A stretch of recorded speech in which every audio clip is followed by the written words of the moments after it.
Assalamu alaikum. I'm Ara Ishtiyaq here. Today we are going to study applied chemistry for ADS part 2. Students, as you know, we were discussing about some industries of section 2, in which in our previous lecture we have started the sugar industry. So now in today's session we will discuss about the remaining portions of sugar industry.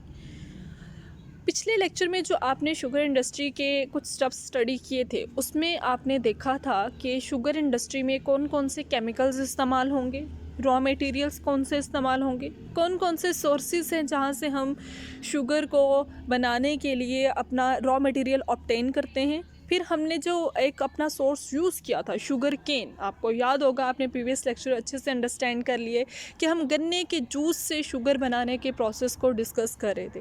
तो हमने cane juice को purify कर लिया था, साफ़ कर लिया था, ठीक है। तो so now in today's lecture we will discuss about the concentration and crystallisation of cane juice, ठीक है। सबसे पहले हम अपने प्योरीफाइड जूस को कंसंट्रेट करेंगे। कंसंट्रेशन के प्रोसेस को देखें। कंसंट्रेशन का मतलब होता है गाढ़ा करना, मतलब वाटर के कंटेंट को, वाटर के मॉलिक्यूल्स को रिमूव कर देंगे अगर हम अपने जूस में से, केन जूस में से, तो उसका मतलब होगा हम उसको कंसंट्रेट करें। क्योंकि आपको पता है कि केन जूस में बहुत ज़्यादा मिकदार वाटर की होती है, तो उस वाटर को रिमूव करने के अमल से, उस शुगर के उस जूस को कंसंट्रेट करने के अमल से हम उसको गाढ़ा कर रहे होते हैं। बेसिकली गाढ़ा करने के अमल को ही हम कंसंट्रेशन कहते हैं, मतलब वाटर कंटेंट को कम कर देने का अमल, ठीक है। तो कंसंट्रेशन को देखें। Purified juice contain 70 to 75% water content. To remove water juice is evaporated. For this purpose following are used multiple effect evaporator और वैक्यूम पैन्स। मतलब कि हमारे पास जो प्यूरिफाइड जूस था उसमें तकरीबन 70 to 75% वाटर कंटेंट है, वाटर के मॉलिक्यूल्स हैं, तो हम उसको रिमूव कर देंगे तो वो गाढ़ा हो जाएगा। और इस मकसद के लिए कि हमने वाटर के मॉलिक्यूल्स को रिमूव कैसे करना है, एवेपोरेट कैसे करना है, भाप बना के कैसे रिमूव करवाना है, हम मल्टीपल इफेक्ट एवेपोरेटर इस्तेमाल करते हैं। जो कि एवेपोरेटर में मुख्तलिफ आप उसको हीटअप कर रहे होंगे या सक्शन अप्लाई करेंगे, किसी मेथड के ज़रिए से आप वाटर कंटेंट को रिमूव कर देंगे। सक्शन अप्लाई करने का आपको पता है, सक्शन एक ऐसी फोर्स होती है जो वाटर मॉलिक्यूल को खींच के बाहर निकाल देगी। इस तरह के फिनोमेनाज आप पहले स्टडी कर चुके हैं। वैक्यूम पैन में, वैक्यूम पैन्स में भी मोस्टली सक्शन ही अप्लाई की जाती है। सक्शन, वैक्यूम सक्शन कैसे होते हैं, वैक्यूम के ज़रिए से सक्शन अप्लाई करते हैं, वैक्यूम क्रिएट कर देते हैं।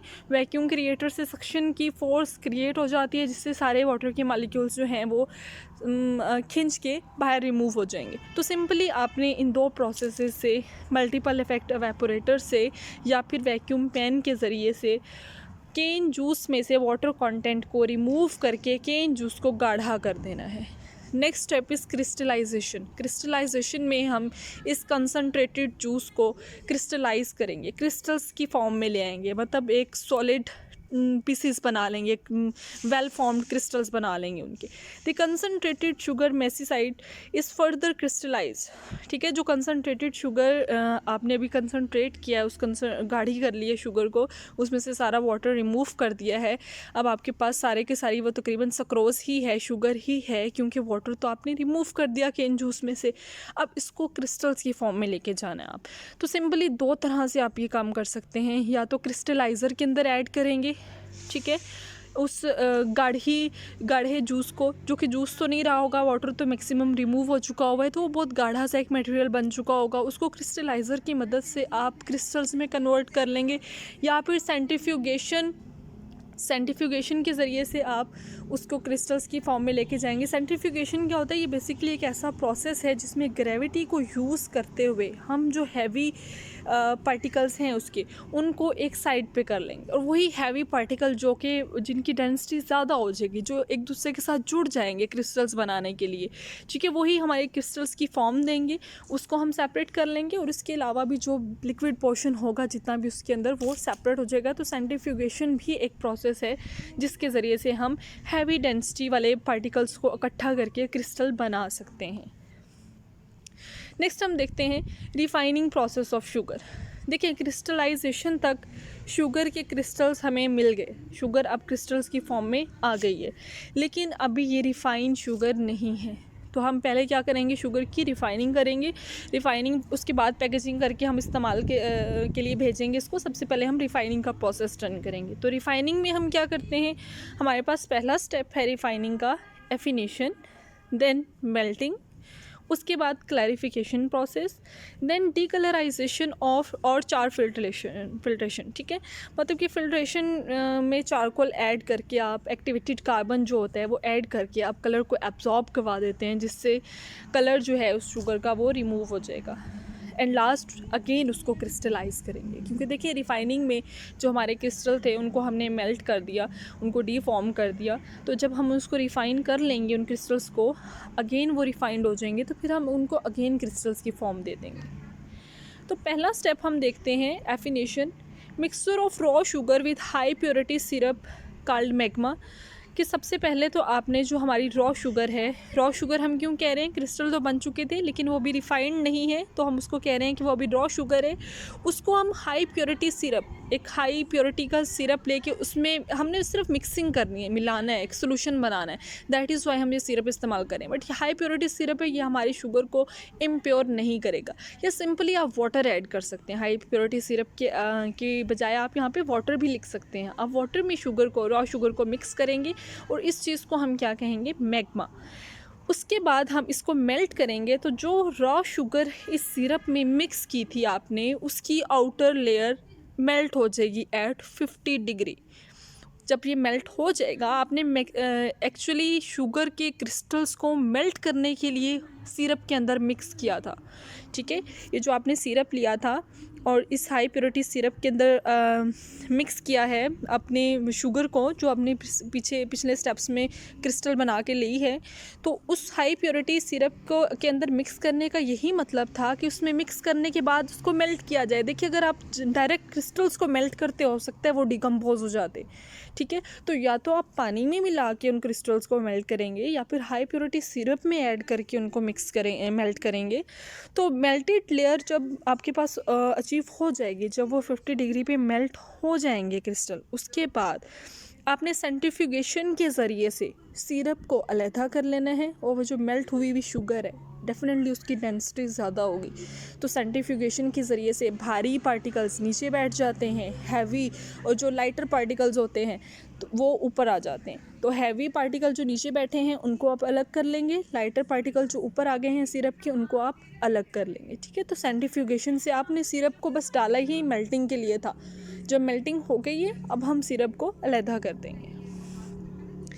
नेक्स्ट हम देखते हैं मेल्टिंग किस टेम्परेचर पे आप अगेन उसको मेल्ट करेंगे, जो आपने सिरप निकाल दिया है अब। ठीक है, सिरप के बाद अब आपके पास जो एक मेल्टेड फॉर्म में शुगर आ गई है, उसको अगेन आप मज़ीद हीट अप करेंगे। कितने डिग्री पे, 85 डिग्री पे। बैच या कंटिन्यूस मेल्टर में, बैच थोड़ी थोड़ी अमाउंट अपने मटेरियल की आप ऐड करके उसको मेल्ट करते हैं। कंटिन्यूस आप मुसलसल ऐड करते जाते हैं, मुसलसल आप देते रहते हैं मेल्टर के अंदर। ये जो मेल्टर आपके सामने पिक्चर में शो हो रहा है, इसमें अगर आप कंटिन्यूसली डालते रहेंगे शुगर और वो मेल्ट होती रहेगी, तो वो कंटिन्यूस प्रोसेस कहलाएगा। ठीक है, बैच प्रोसेस क्या होगा, आपने एक दफ़ा डाली शुगर, वो मेल्ट हो जाएगी, वो निकाल लेनी है, उसके बाद दोबारा डालेंगे। तो सारी की सारी शुगर को मेल्ट करने के लिए आपको 2-3 बार उसको 2-3 पोर्शन करके बारी बारी मेल्ट करना पड़ेगा। तो इसको बैच प्रोसेस कहेंगे। अगर आप कंटिन्यूसली ऐड करते जा रहे हैं तो वो एक कंटिन्यूस प्रोसेस होगा। बैच एंड कंटिन्यूस प्रोसेस के बारे में आपने शायद कॉन्टैक्ट प्रोसेस पढ़ा होगा सल्फ्यूरिक एसिड की प्रिपरेशन का, वहाँ पे भी बैच एंड कंटिन्यूस प्रोसेस इस्तेमाल होते हैं। एनी हाउ हम वो नहीं पढ़े हैं, वो इंडस्ट्री नहीं पढ़े हैं, बस आपको हवाला दे रही हूँ कि बैच या कंटिन्यूस प्रोसेस को आपने वहाँ पे भी डिस्कस किया है। तो बैच या कंटिन्यूस प्रोसेस का मतलब होता है कंटिन्यूसली मटेरियल किसी चीज़ में ऐड किया जा रहा है, तो वो कंटिन्यूस प्रोसेस कहलाएगा। अगर कुछ कुछ पोर्शंस करके, तो उसको हम बैच प्रोसेस कहेंगे। Next step is purification. तो प्योरीफिकेशन में आप रीमेल्ट में कंटेन सम इम्प्योरिटीज़ एंड कोलरेंट, जो आपने अगेन अभी मेल्ट किया है शुगर को, ठीक है, अभी पिछले स्टेप में जो मेल्टिंग परफॉर्म की है, उस रीमेल्ट के अंदर हो सकता है कि अभी भी कुछ कलर्ड कंपाउंड हो, लाइक शुगर है तो वो कोई ब्राउन कलर की अपीयर हो रही हो, या कुछ और टाइप की इम्प्योरिटीज़ मौजूद हों। तो उस इम्प्योरिटीज़ को आप कैसे रिमूव करेंगे। प्रीवियस लेक्चर में आपने लाइमिंग, कार्बोनाइजेशन, इनको डिटेल में स्टडी किया है, वही स्टेप आप अगेन परफॉर्म करेंगे सो दैट जो बची कुछ इम्प्योरिटीज़ हैं वो भी लाइमिंग प्रोसेस से या कार्बोनाइजेशन से वो रिमूव हो जाएं। ठीक है, मतलब लाइमिंग का मतलब आपने लाइम ऐड किया था, कैल्शियम हाइड्रोक्साइड लाइम वाटर के तौर पे ऐड किया था। ठीक है, कार्बोनाइजेशन में कार्बन डाइऑक्साइड के साथ रिएक्शन करवाया था, राइट। तो ये दो प्रोसेस जो आप प्रीवियस लेक्चर में डिस्कस कर चुके हैं, लाइमिंग और कार्बोनाइजेशन का, ये आप अगेन रीमेल्ट के साथ परफॉर्म करेंगे। क्यों? ताकि जो बची कुछ इम्प्योरिटीज़ हैं हम उनको भी रिमूव कर सकें। Then the last, colourant remover by decolourisation. ठीक है, मतलब कि जो कलर आपके पास मौजूद हैं उस शुगर के अंदर, हो सकता है वो ब्राउन कलर की हो या कोई और कलर मौजूद है, तो उस कलर को भी आप रिमूव करेंगे। कैसे? By decolourisation method. वो मेथड क्या है वो देखें जी। डिकलराइजेशन मेथड क्या है?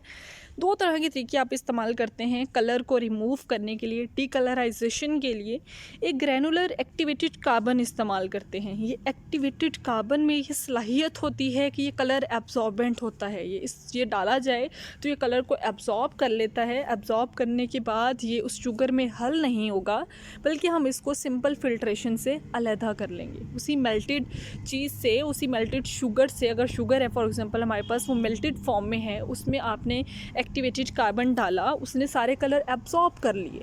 अब उस मेल्टेड शुगर से आप फिल्ट्रेशन के ज़रिए से इस कार्बन को सेपरेट कर लेंगे। बट इस कार्बन में क्या है, वो तमाम कलर जो उसमें मौजूद थे वो ये एब्जॉर्ब करके ला रहा है।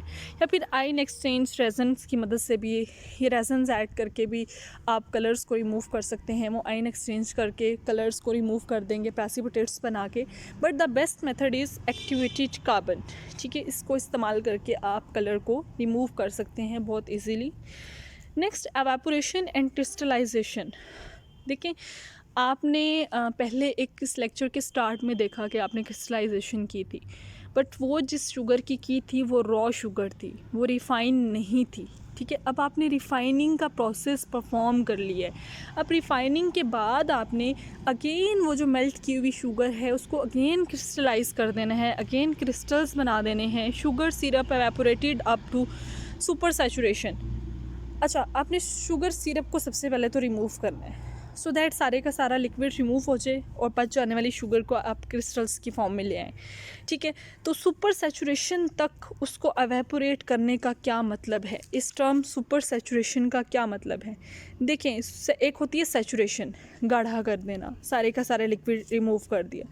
एक होता है सुपर सैचुरेशन, जिसमें आप मज़ीद टेम्परेचर देने के बाद भी कोई किसी किस्म का लिक्विड मौजूद नहीं होता, सारे का सारा लिक्विड उसमें से ख़त्म हो जाता है। उसको कहते हैं सुपर सैचुरेशन की लिमिट। वहाँ तक आपने एवेपोरेट करना है कि सारे का सारा लिक्विड उसमें से रिमूव हो जाए। उसके बाद हम क्रिस्टलाइजेशन कर लेंगे, अगेन क्रिस्टल्स की फॉर्म में ले आएंगे क्रिस्टलाइज़र में ऐड करके, या फिर सेंट्रीफ्यूगेशन के प्रोसेस से, जैसा कि प्रीवियसली आपने डिस्कस किया था। Centrifugation to obtain refined sugar crystals. तो अब रिफाइंड शुगर के क्रिस्टल्स आपने ऑब्टेन कर लेने हैं, या क्रिस्टलाइज़र की मदद से या सेंट्रीफ्यूगेशन की मदद से। अब आपके पास देखें जो चीनी नज़र आ रही है वो बिल्कुल वाइट, कोई कलर नहीं है, क्योंकि आपने डिकलराइजेशन किया। कोई इम्प्योरिटी नहीं होगी, क्योंकि आपने इम्प्योरिटीज़ को अगेन रिमूव किया, रीमेल्ट करके उसमें से इम्प्योरिटीज़ को अगेन रिमूव किया कार्बोनाइजेशन से, और एक दो और स्टेप्स जो आपने प्रीवियस लेक्चर में परफॉर्म किए थे इम्प्योरिटीज़ को रिमूव करवाने के लिए, वो सारे आपने अगेन परफॉर्म किए।